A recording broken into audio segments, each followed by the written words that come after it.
Hello সাইফুলে মাত্র কিন্তু ২,৫০০ টাকা দিয়েও স্মার্টফোন নেওয়া যায়। এই যে দেখেন, এটা হচ্ছে টেকনো গো টু। এই ফোনটা কত টাকা দিয়ে নিলেন? আমাদেরকে টাকা দেন। ২,৫০০ টাকা দিয়ে কিন্তু, এই যে দেখেন, ২,৫০০ টাকা দিয়ে কিন্তু টেকনো গো টু। এই ফোনটা কয় মাসে কিস্তি নিলেন? ৬ মাসের।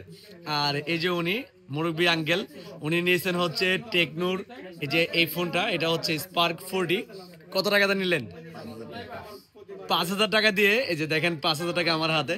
৫,০০০ টাকা দিয়ে কিন্তু টেকনোর স্পার্ক 40 এই ফোনটা কিন্তু ৫ মাসের কিস্তিতে নিয়েছেন। এনো আমাদের এখানে আসলে যারা আসে সবাই স্মার্টফোন নিতে পারে, তবে স্মার্টফোন নিতে হলে আপনার সঠিক ডকুমেন্ট নিয়ে আসবেন, যেমন এনআইডি কার্ড, পরিবারের যে কোনো কারো এনআইডি কার্ড, বয়স সীমা ১৯ বছর প্লাস ৫৪ বছরের ভিতরে হতে হবে। আর বিকাশের স্টেটমেন্ট লাগবে মিনিমাম ৩০ দিন প্লাস। তাহলেই কিন্তু আমাদের এখান থেকে ৪ মাস, ৫ মাস, ৬ মাস, সর্বোচ্চ ৯ মাসের কিস্তিতে নিতে পারবেন। আমাদের এখান থেকে খুব সহজভাবে স্মার্টফোন নিয়ে খুশি কিনা আপনি? খুশি। খুশি আপনি? হ্যাঁ খুশি। অন্য কাউকে বলবেন কিনা আমাদের এখানে আসতে? নিশ্চয়ই। আপনাদেরকে অসংখ্য ধন্যবাদ আমাদের এখান থেকে স্মার্টফোন নেওয়ার জন্য।